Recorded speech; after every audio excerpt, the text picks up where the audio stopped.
25, your 495th SMW to wake me up. 34 knots or greater. Source, radar.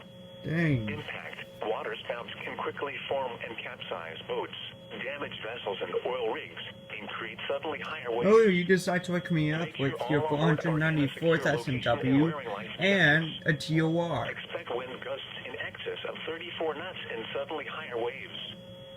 Boats could sustain damage or capsize. Make sure all on board are wearing life jackets.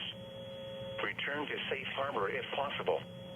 Locations impacted include Mississippi Sound and Pascagoula.